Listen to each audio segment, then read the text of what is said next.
මම Joseph Stalin ගුරු විදුහල් තුල්සියම්සි සන්ධානය වෙනුවෙන් ලංකා ගුරු සංගමේ ලේකම්. දැන් අපිට ඊටාම හොඳින් පැහැදිලි වෙන කාරණාව තමයි 21 වෙනිදාට පාසල් ආරම්භ කරන මුවාවෙන් ගුරු සහ විදුහල්පතිවරුන්ට එරෙහිව දැවැන්ත ප්‍රචාරක ව්‍යාපෘතියක් ආණ්ඩුව ගෙනියමින් තියෙනවා.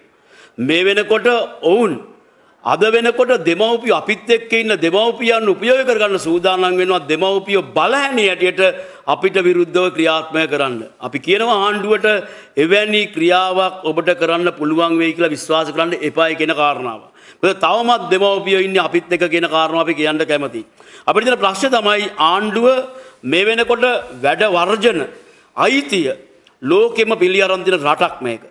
මේ ආණ්ඩුව විශේෂයෙන්ම අපි දන්නවා ජාත්‍යන්තර කම්කරු සංවිධානයේ ජීවිසුම් වලට අත්සන් කරලා තියෙනවා වැඩ වර්ජන අයිතිය පිළිගැනීම පිළිබඳව. ඒ වගේම අපි දන්නවා ආණ්ඩු ක්‍රම ව්‍යවස්ථාවෙන් අපිට අයිතිවාසිකම් ලබා දීලා තියෙනවා. ඒ වගේම අපි දන්නවා වෘත්ති සමිති ආඥාපනයෙන් අපිට අයිතිවාසිකම් ලබා දීලා තියෙනවා. ඒම තියේදී තමයි ආණ්ඩුව මේ වෙනකොට අපේ වර්ජනයට එරෙහි ව්‍යාපාර ගෙනියන්නේ. අපිට දැන් අපි අතරපත් වෙලා තිනවා මේ වෙනකොට පොලිසිය බාර අමාත්‍යවරයා විසින් සම්පූර්ණයෙන්ම පොලිසිය භාවිතා කරලා අපට විරුද්ධව බරපතල ක්‍රියාමාර්ගයකට සූදානම් වීමක් පිළිබඳව. දැන් විශේෂයෙන්ම අපි දැක්කා දිස්ත්‍රික් නිලධාරීන් ස්ථානාධිපතිවරුන්ට යොමු කරලා තියෙනවා ජ්‍යෙෂ්ඨ පොලිස් අධිකාරිවරයෙක් විසින් ලියුමක්. මේ ලියුමේ උන් සඳහන් කරනවා ඔබ වස්මේ පීටි ළමයි 200ට අඩුවෙන් තියෙන ප්‍රාථමික පාසල් හඳුනා ගැනීම, පාසල් විදුහල්පතිතුමාන් පාසල් ආරම්භ කිරීම, රජයෙන් ඇති තීරණය සම්බන්ධයෙන් සාකච්ඡා කිරීම, පොලිසියට තියෙන කාර්යය මොකද්ද? පාසල් ආරම්භ කිරීම සම්බන්ධයෙන් පාසල් 200ට අඩු විදුහල්පතිතුමා එක සාකච්ඡා කරන්න. උන්ට මායිතියක් තියෙනවද? ඒක කරන්නේ අධ්‍යාපන නිලධාරීන්. එතකොට ඒ වගේම අපි දන්නවා දැන් පාසලට පැමිණෙන ළමුන් පදිංචි ප්‍රදේශවල ගුරුවරුන් පැමිණෙන ප්‍රදේශ සම්බන්ධ තොරතුරු රැස් කිරීම, විදුහල්පති සමග සාකච්ඡා කර පාසල් ආරම්භ කිරීම දෙමව්පියන් සහ ගුරුවරුන් දැනුවත් කිරීමේ වැඩපිළිවෙල සකස් කිරීම, පාසල් වසා තිබෙන ගුරු දෙගුරුන් කැඳවා ශ්‍රමදාන සංවිධානය කර පාසල් පිරිසිදු කිරීමට අවශ්‍ය සහාය ලබා ගැනීම. දැන් මේ කවුද මීට කලින් ඒවා කරාද? ඒ වගේම අපි දන්නවා අවශ්‍ය වෙනස් ස්වේච්ඡා සංවිධාන උපකාරක පාසල් විෂ බීජාරණය කිරීම වැඩපිළිවෙල සකස් කිරීම, කොවිඩ් දාන විෂ බීජ ආරක්ෂා වීම සඳහා අවශ්‍ය වන මාස් විෂ බීජ නාශක අත්ශෝධන දියර සබන් අවශ්‍ය වේ නම් සම්පත් සහයෝගයෙන් සපයන කටයුතු කිරීම, පාසල් විවෘත කිරීමේ රජයේ තියෙන බාධා කරන විරෝධය පළ කරන පිරිස් සම්බන්ධයෙන් අවධානයෙන් ක්‍රියා කළ යුතු අතර අවශ්‍ය ආරක්ෂාව සැලසිය යුතුයි. පාසල්ට පැමිණ ගුරුවරුන්ට ළමයින්ට බාධා කරන වැළැක්වීමට කටයුතු කරන පිරිස් සම්බන්ධයෙන් අවධානයෙන් සිට අවශ්‍ය පියවර ගත යුතුයි. ඒ වගේම බුද්ධි නිලධාරීන් ආවේශන රාජකාරී යොදවා තොරතුරු සොයා බැලිය යුතු අතර සිවිල් ආරක්ෂක කමිටුව පාසල් ආරක්ෂක දැනුවත් කිරීම සහාය ලබා ගත යුතුයි. හරි, දැන් මේ මොකද්ද මේ කරන්නේ? දැන් මේක අපි අහනවා පොලිස් රාජ්‍යයක්ද කියලා. දැන් මේ රටේ වෘත්තීය සමිතිය අයිතිවාසිකම් තියෙනවා. ඒ වගේම අපිට තියෙන වරප්‍රසාද අපි අපේ අයිතිවාසිකම් වෙන පෙනී හිටනවා. අපි පැහැදිලිවම අපි රජයට අපි ඉල්ලීමක් කළා 21 වෙනිදාට කලින් අපේ ගැටලු ඉස්මල් ලබා දෙන්න කියලා. ඒක ආණ්ඩුව මොකද්ද කරන්නේ? ආණ්ඩුව මොකද්ද කරන්නේ? පොලිසිය භාවිතා කරලා මේ වගේ නිල නිවේදන දීලා සම්පූර්ණයෙන්ම අරගලය මර්ධනය කරන්න වැඩ කරනවා. මේ ක්‍රියාකාරීත්වය අපි දැක්කා පොලිස් භාර ඇමතිවරයාගේ ප්‍රකාශ වලින්. ඔව් මොනවද කිව්වේ? ඔව් කිව්වා මේක වැඩ වර්ජනයක් නෙමෙයි, මේක ත්‍රස්තවාදයක්. අපි මේක වර්ධනය කරනවා. ඒක මේ රටේ කම්කරු අයිතිවාසිකම් වැඩ කරන පන්ති අයිතිවාසිකම් නැද්ද? අපි එකක් කියනවා මේම ලියුම් ගාලා මේ අරගලය මර්ධනය කරන්න බෑ කියන කාරණාව අපි අනිවාර්යයෙන්ම කියනවා. අපි මේ වගේ මේවා නෙමෙයි මොන මර්ධන ගෙනවත් මේ රටේ ගුරුවරු විදුහල්පතිවරු සූදානම්ෙන් ඉන්නේ. අපි දන්නවා අද දිනේ අපි දකින දේ තමයි අද මේ වෙනකොට පාසල් විදුහල්පතිවරුන්ගෙන් යතුරු ගන්න, ගේට්ටු වල යතුරු ගන්න, එතකොට දැන් පාසල් තොරතුරු ගන්න පොලිසිය වලින් කතා කරනවා. අද පොලිස් රට පුරාම පොලිසිය වලින් 200ට අඩු පාසල් විදුහල්පතිවරුන්ට දුරකථන ඇමතුම් දෙනවා. විස්තර වෙනවා. මොකද්ද මේ වීලුව? අපි පැහැදිලිවම කියනවා 200ට අඩු පාසල් රටේම ඉන්න විදුහල්පතිවරු මේ වෙනකොටත් ඔය ඇමතිවරු, മന്ത്രിවරු, ආණ්ඩුකාරවරු කැඳවපු රැස්වීම් වර්ජනය කරලා අමාරයි. ඔවුන් සියලු දෙනා මේ ක්‍රියාවලිය ඉන්නවා. ඔවුන්ට සහයෝගී කාතාව වශයෙන් පාසල් 10165ක විදුහල්පතිවරු ගුරුවරුයි ඉන්නවා කියන කාරණාව අපි පැහැදිලිවම අපි ආණ්ඩුවට කියනවා. ඒතර ආණ්ඩුව මේ පොලිස් බලය යොදලා මේක මර්ධනය කරන්න සූදානම් වෙනවා. ඒකට අපි බිය වෙන්නේ. අපි පැහැදිලිවම අපි දන්නවා අපි දැනටමත් කවුරුවත් කාටවත් යතුරු බාර දෙන්නේ නැහැ. පැහැදිලිවම අපි කියන්න ඕනේ යතුරක් පාසලේ බාර ගන්නවා නම් කලාප අධ්‍යාපන අධ්‍යක්ෂකව පළාත් අධ්‍යක්ෂකගේ ලිඛිත නියෝගයකින් එක එන්න ඕනේ. ඒ නියෝගයට අනුව යතුරු බාර ගන්නවා නම් ඒ පාසලේ සියලුම සම්පත් වල වගකීම ඒ යතුරු බාර ගන්න නිලධාරියා බාරගත යුතුයි.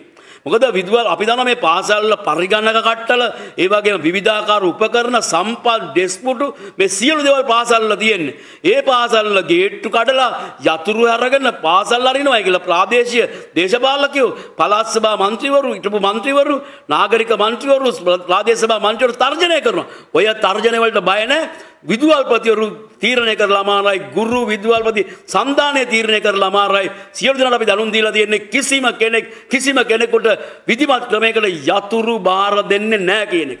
එහෙම යතුරු බාර ගන්න කාටවත් අයිතියක් නැහැ. බය කරලා අයිතියක් නැහැ. ඒකට අපි දන්නවා විවිධ කලාප කාර්යාලවල තොරතුරු අරගෙන මේ විදුහල්පතින කතා කරනවා. ඉතින් විදුහල්පතින කතා කරා කියලා කවුරුත් බය වෙනවා. අපිට විශේෂයෙන් අපිට වාර්තා වුණා උතුරු පළාතේ නැගෙනහිර විවිධ පෙළවතර පොලිසිය කතා කරනවා මේ ගුරුවරුන්ට විදුහල්පතිවරුන්ට. ඔබ ඉස්කෝලේ එනවද කියලා අහනවා. පොලිසියට දෙන අයිතිය කුමක්ද? ඔබ පාසලට එනවද නැද්ද කියලා අහන්න. මොකද්ද මේ වීලුව? මොකද්ද මේ රට? මේ රටේ වෘත්තීය ක්‍රියාමාර්ගයක් තෝරගෙන තියෙද්දී ඒ වෘත්තීය ක්‍රියාමාර්ගයේ ක්‍රියාත්මක වීම වැළැක්වීමට අදාළ ක්‍රියාමාර්ග ගන්නවා වෙනුවට මේ වගේ බලපෑම් කිරීම වැරදි. ඒ වගේම අපි දැක්කා ඇමතිවරු විවිධ බලපෑම් කරන ඇමතිවරු එන්න ඕනේ මේ සම්පූර්ණයෙන්ම අමාත්‍යවරු සියලු දෙනා ආණ්ඩුකාරවරු සියලු දෙනා එක්ව වෙලා ඒකාබද්ධ මෙවීමක් මේ කරන්නේ. අපි කියනවා මේ රටේ ළමයි 200ට අඩු පාසල් වල තමයි සම්පත් නැත්තේ.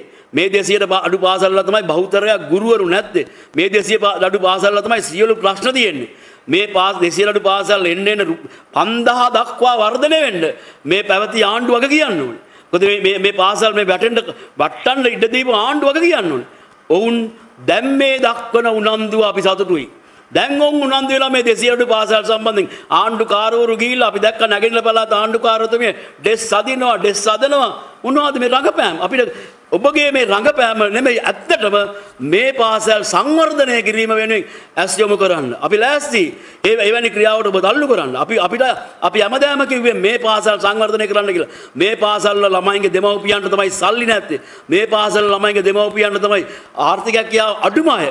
ඒක නිසා අපි කියනවා මේ පාසල් වල ඔබ දක්වපු උනන්දුව තවදුරටත් පෙරට අරන් ගිහිල්ලා මේ පාසල් සංවර්ධනය කරන්න වැඩ කරන්න ඒක ගුරු වර්ගලේ මර්ධනය කිරීමට වඩා ඊට එහා යන ක්‍රියාමාර්ගයක් යුතුයි. ඒ වගේම අපි දන්නවා දැන් 18000ක් බඳවගත්ත සංවර්ධන නිලධාරීන් මේ සියලු දෙනා පහපා නම් කරලා පස් දෙනා මේ පාසලට යවන්න තීරණය කරලා තියෙනවා. ඒ අතර අමුදාවේ සේවය කරන අයත් ඉන්නවා. මොකද්ද මේ වීලුව? මේ මර්ජනය කරන්නද? බය කරන්නද? අපි පැහැදිලිවම කියනවා මොන මර්ධන මොන බිය ගැන්වීම ආවත් මේ නීත්‍යානුකූල ක්‍රියාමාර්ග මේ නීත්‍යානුකූල ක්‍රියාමාර්ග අපි අනිවාර්යයෙන්ම ගන්නවා. අපි ඒ වගේම රටේ දෙමව්පියන්ට කියනවා ඔබ මේ ක්‍රියාමාර්ග සම්බන්ධයෙන් ඔබ දැනුවත් සැලකිලිමත් කියලා. අපි දන්නවා දැන් චන්ද්‍රසේන ඇමතිවරයා ගාවට ගියේ ඒ වගේ මාධ්‍යවල කතා කරන කණ්ඩායම් අපිට විරුද්ධව කතා කරන කණ්ඩායම් එයා කවුද කියලා. ඒගොල්ලන්ට අයිතියක් තියෙනවා අපිට විරුද්ධව කතා කරන අපිට විරුද්ධව අපිට උල තියන්න බැරි නම් ඕන එකක් කියා ගන්න. අපිට ඒක ප්‍රශ්නයක් නැහැ. නමුත් අපි එකක් කියන්න ඕනේ අපි ඊටාම සාධාරණ යුක්තිසාගත සටනක් අපි කරන්නේ.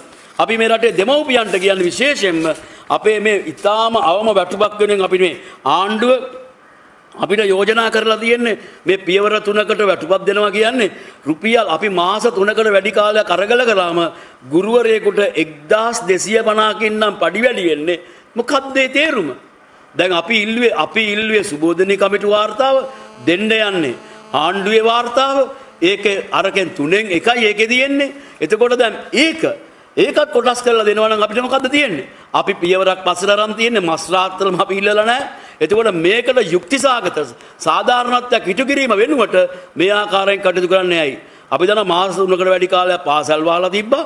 ඒ පාසල් වහලා පාසල් පටන් ගන්න 21 වෙනිදා ගුරුවරු වන අපි ලෑස්ති වෙන්නේ අපේ ගැටලු විසඳනවා නම් විතරයි. ඒක නිසා අපි පැහැදිලිවම කියනවා ආණ්ඩුවට මේ මර්ධන ක්‍රියාවල් වහම නවත්තන්න අපි වල බය නැහැ. අපි සරත් ඉරසේකර ඇමතිලාට කියනවා වහම මේ පොලිස් රාජ්‍ය ක්‍රියාකාරකම් නවත්තන්න කියලා. අපි දන්නවා මේක ඔහුගේ ක්‍රියාවක්ම නෙමෙයි ආණ්ඩුවේ ක්‍රියාවක්. එක පැත්තකින් දේශපාලන අධිකාරිය තල්ලු කරනවා අපිට එරෙහිව. අනිත් පැත්තේ පොලිසිය තල්ලු කරනවා. මේ වලට බිය වෙන්නේ නැහැ කියලා ගුරුවරු විදුහල්පතිවරු පෞද්ගලික සතියෙම පෙන්නවා මේ රැස්වීම වර්ජනය තුල. ඒක නිසා මේ ගැටලුවට සාධනීය විසඳුමක් අවශ්‍යයි. ඒ විසඳුමක් ලැබුණොත් අපි අනිවාර්යයෙන්ම ඉස්සරහට යනවා. පැහැදිලිවම දිගින් දිගටම අපි කියනවා යතුරු ගැනීම, බිය ගැන්වීම ඒවට ඉඩ තියන්න එපා. ඒවට අපි බය නැහැ කියන කාරණාවත් අපි කියනවා. අපි සියලු උපදේශ විදුහල්පතිවරුන්ට ලබා දීලා තියෙනවා. අපි පැහැදිලිවම එළඹෙන 21 වෙනිදා පාසල් සම්බන්ධයෙන් අපේ තියෙන තීරණය අපි හෙට දවසේ අපේ සියලු වෘත්තීය සමිති ඒකාබද්ධව රැස් වෙලා ප්‍රකාශයටපත් කරනවා කියලා පැහැදිලිවම කියන්න කැමතියි.